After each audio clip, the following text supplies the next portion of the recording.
കഴിഞ്ഞ കുറേ ദിവസങ്ങളായി ഈ തെരഞ്ഞെടുപ്പ് രംഗത്ത് വളരെ സജീവമായ രാജീവ് ചന്ദ്രശേഖറിൻ്റെ ഇടപെടൽ മൂലം ഈ കടൽക്ഷോഭത്തിൽ വീട് തകർന്നവരുടെയും കുടിവെള്ള പ്രശ്നങ്ങളും ഏറെക്കുറെ പരിഹരിക്കാൻ കഴിഞ്ഞു.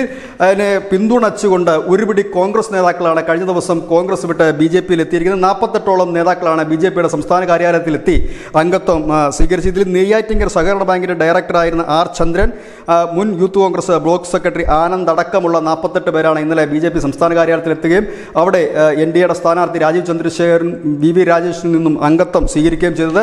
അവർ പറഞ്ഞ പ്രധാനപ്പെട്ട ഒരു കാര്യം, ഈ ചുരുങ്ങിയ സമയത്തിനുള്ളിൽ രാജീവ് ചന്ദ്രശേഖർ നടത്തിയ ആ മണ്ഡലത്തിൽ നടത്തിയ പ്രവർത്തനങ്ങളാണ് തങ്ങൾക്ക് മതിപ്പുളവാക്കിയതെന്നും BJP-യിൽ ചേരാൻ കാരണമെന്നും പറയുന്നു. അവർ പറയുന്നത് കടലാക്രമണത്തിൽ തകർന്ന വീടുള്ളവരെയും കുടിവെള്ളക്ഷാമം നേരിട്ടവരെയും നേരിട്ട് കണ്ട് കേന്ദ്രമന്ത്രി കൂടിയായ സ്ഥാനാർത്ഥി അവർക്ക് അതിന് ഉടനടി പരിഹാരം കണ്ടെത്തി. അതായത് ചുരുങ്ങിയ സമയം കൊണ്ട് അതിന് പരിഹാരം കണ്ടെത്തി തങ്ങളെ അതിൽ ആകർഷിച്ചിരിക്കുന്നു. അതുകൊണ്ടാണ് വരും ദിവസങ്ങളിൽ കൂടുതൽ കോൺഗ്രസ് നേതാക്കളും മറ്റു പാർട്ടിയിൽ നിന്നുള്ള നേതാക്കളും BJP-യിൽ അംഗത്വം എടുക്കുമെന്ന് VV രാജേഷും പറഞ്ഞു. News desk news India Malayalam.